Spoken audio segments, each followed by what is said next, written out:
Okay, so get this. What if there was a simple method, something you could explain to, like a middle schooler, that has consistently beaten the market? And not just beaten it, but outperformed professional investors for decades. Yeah, it definitely sounds a bit like too good to be true, doesn't it? Like something from a late-night ad. But the source we're looking at today, well, it dives into a real strategy. It's verifiable, created by a Wall Street legend. We're doing a deep dive into the magic formula, developed by Joel Greenblatt, the famous hedge fund manager, also a professor at Columbia Business School. Exactly. And his book, the little book that still beats the market, lays it all out. So our mission for this deep dive is pretty clear.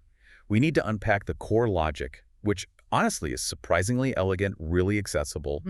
But, and this is crucial, we also have to really get the rules, the discipline needed. Because, the math part is almost the easy bit. That's it entirely. The discipline is the foundation. If you don't grasp the psychological side, the commitment it takes, well, the formula just becomes another thing you try and then ditch, probably at the worst possible time. Right when Mr. Market throws a tantrum. Precisely. Which actually brings us to where Greenblatt starts. Before he even gives you the formula, the mechanics, he diagnoses the core problem. And, well, the problem is us. Yeah, unfortunately. We're emotional creatures, right? And investing, well, it demands cold, hard rationality. Totally. We mess it up. It's classic behavioral finance. We're wired for fear and greed. And those two things, they're just poison for investing success. Stock goes up, we get greedy, think it'll never stop, buy high. FOMO kicks in. Exactly. Yeah. And the market tanks. We feel pure terror, we panic, we sell everything low. We literally do the exact opposite of buy low, sell high. It's almost comical if it weren't so painful for our wallets. Yeah.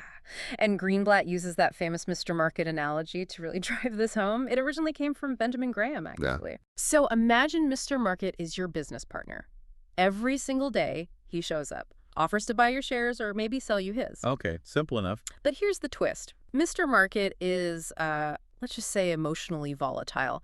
Greenblatt calls him a complete maniac. Some days he's just euphoric, absolutely ecstatic, offers you a crazy high price for your shares. Other days, he's deeply depressed, panicking about, I don't know, the weather. And he'll offer to sell you his shares for next to nothing, pennies on the dollar. Right. So logically, you'd just ignore him most days. Exactly. A rational person ignores the mood swings. You'd only really talk to him when he's panicking, offering you a bargain basement price. That's when you buy. And maybe sell when he's way too optimistic. Potentially, yeah. Okay. But what happens in reality, most of us, we get sucked right into his emotional roller coaster. He panics, we panic. Sell low, he's euphoric, we jump in, buy high. So the magic formula, its real job isn't just finding stocks. It's like an emotional shield. That's a great way to put it. It's designed to be this cold, logical system, non-negotiable. It forces you systematically to ignore Mr. Market and his crazy price swings. It takes your gut feeling completely out of the equation. Replaces it with math. Pretty much. And understanding that human emotion is the enemy here, that's the key to seeing why the formula works the way it does. The solution had to be mechanical, systematic. Okay, so how does he do it? How does he build this armor against the chaos? With two simple objective numbers, that's the core of it. Right. So if you strip it all back, the whole strategy just boils down to one thing. Buy good companies at cheap prices. Sounds obvious, right? But the genius is how Greenblatt defines good and cheap, using specific, measurable metrics. Not just a vague feeling. Exactly. He noticed most strategies focus on one or the other. Growth investors looking for quality, value investors hunting for bargains. Right. But systematically combining both in a repeatable way. That was the gap. The magic is in finding both at the same time. Precisely. So, first part, finding a good company. And for good, he uses return on capital. ROCE. Yep. It basically measures how much profit a company makes relative to the money it actually invests to get that profit. The book uses a brilliant analogy here. The gumball machine versus the fancy bakery. I remember this. Okay, lay it out. Okay, so say you invest $100 in a gumball machine. Nice and simple. After a year, you've made $50 profit. Okay. Your return on capital is 50%. That's fantastic. Incredibly efficient. You put in a little, got back a lot relative to that input. Makes sense. Now the bakery. Right. Your neighbor opens a fancy bakery, spends, let's say, $100,000.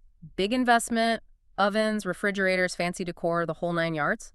After a year, maybe competition's tough, rent's high. Yeah. He also makes only $50 profit. Wow. Okay, same profit, wildly different investment. Exactly. So who has the better business? It's you, the gumball machine owner. You made the same profit with, what, 1/1000th of the investment? Right. The gumball machine is way more efficient with his capital. That's what a high ROC tells you. The company is like that gumball machine. It squeezes huge profits out of the money it puts to work. That's a good business in Greenblatt's eyes. And he focuses on return on capital specifically, not just assets or equity. Yeah, that's a key point. He wants to capture the efficiency of the whole operation, how well management uses the money available, whether it's equity or debt. And just so you know, the actual calculation behind the scenes is a bit more nuanced. He uses things like EBIT earnings before interest and taxes and adjusts for debt to get a true picture. So it's not easily gameable by accounting tricks. He tries to control for that, yes. Bottom line, high ROC means it's a genuinely good, efficient business. Okay, that's good. Now, how do we find cheap? That's the second metric, earnings yield, EY. Okay. Let's go back to our amazing gumball machine. It reliably makes $50 profit every year. Now, think about the price tag to buy that business. Right. If someone offers to sell it to you for $250, your $50 annual profit represents a 20% yield on that price.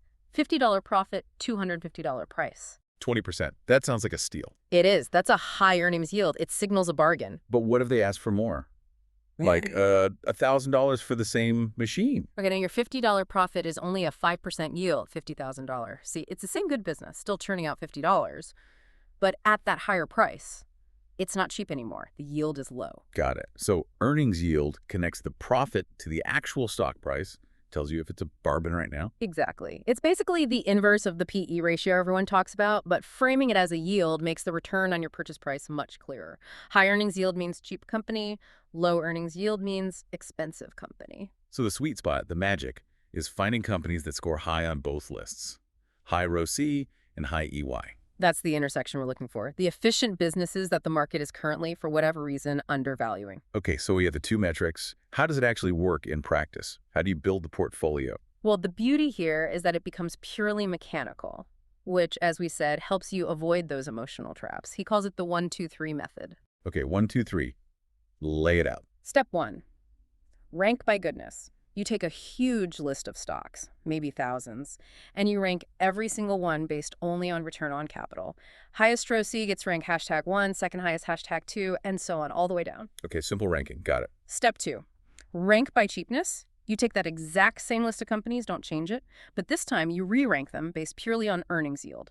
Highest yield, the cheapest stock, gets ranked #1, second cheapest #2, etc. So every company gets two ranks. A goodness rank and a cheapness rank. Precisely. And step 3, combine ranks. You just add the two ranks together for each company. So maybe a stock is the 10th best business, REC ranked 10, but only the 20th cheapest, EY ranked 20. Its combined score is 30. Lower score is better. Lower score is better because it means a better combination of good and cheap. A company ranked #1 on both would have a score of 2. That's the theoretical ideal. So the golden ticket is basically the list of companies with the absolute lowest combined scores. That's your shopping list. That's your shopping list. The system flags these as the optimal blend, high-quality businesses trading at what seem to be bargain prices, according to the metrics. And didn't Greenblatt make this accessible? Like, you don't need a finance degree and a Bloomberg terminal. Yeah, that's a huge part of it. He created a website, magicformulainvesting.com. It's free. It basically does all this ranking and sorting for you across thousands of stocks. Wow. It really democratized this kind of quantitative approach, removes pretty much every barrier, every excuse for not following a system. Which brings us, I think, to the most critical part.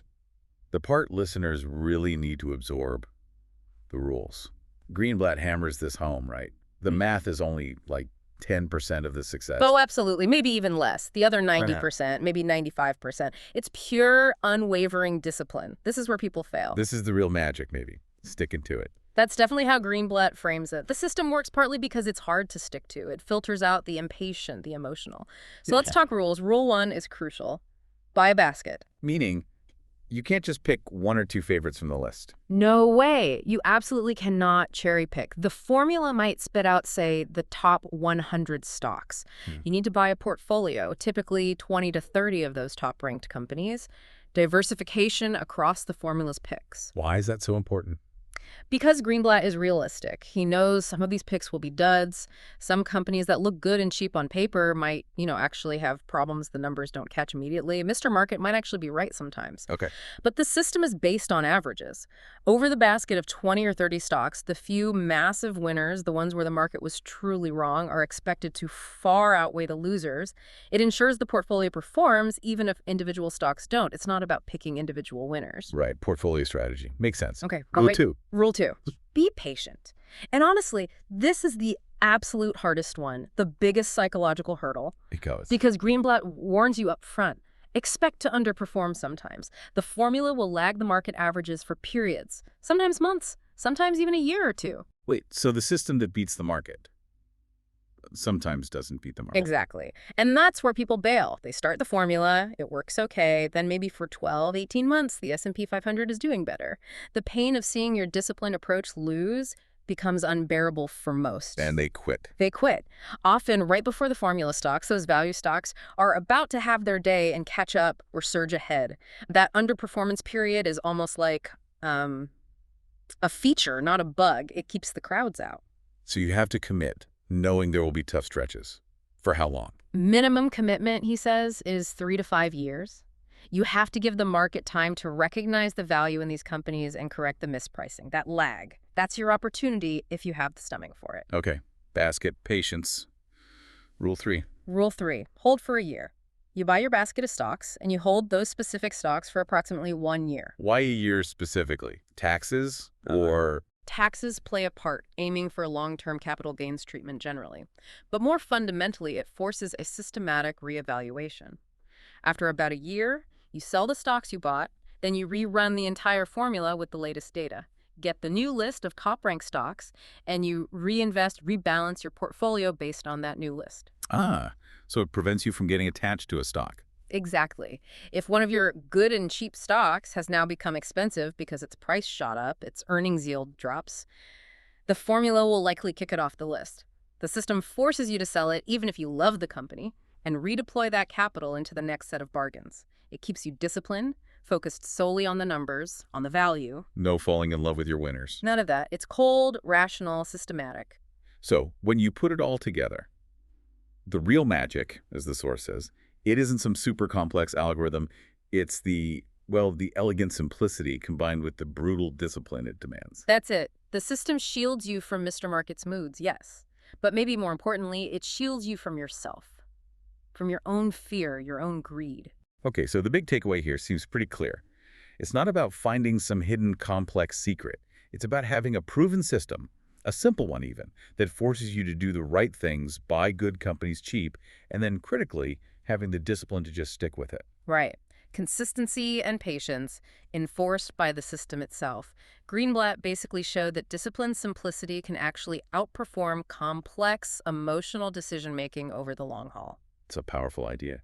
Systems thinking, winning out. Yeah. Which leads to a really interesting final thought for you, the listener, to maybe chew on. Something that goes beyond just stocks. Yeah, think about this. If following a straightforward, unemotional ranking system, just 2 numbers and some rules, is proven to consistently beat the combined brain power and complexity of Wall Street professionals over, say, a 5-year cycle, well, what other areas of your life are driven by emotion or gut feeling or just overwhelming complexity? Could be health decisions, forming habits, setting professional goals. Right. Areas where we often rely on impulse or just get paralyzed by too many options. Exactly. Could those areas be dramatically improved by replacing that guesswork or emotion with some kind of disciplined, maybe even quantitative, 1, 2, 3 process? A simple system you can actually stick to. Sometimes the most effective strategy isn't the fanciest, but just the one you can consistently execute. Food for thought. Definitely. Well, thanks for diving into the sources with us today. Hopefully this gives you some tools or at least some perspective on building your own shield against the chaos of making decisions.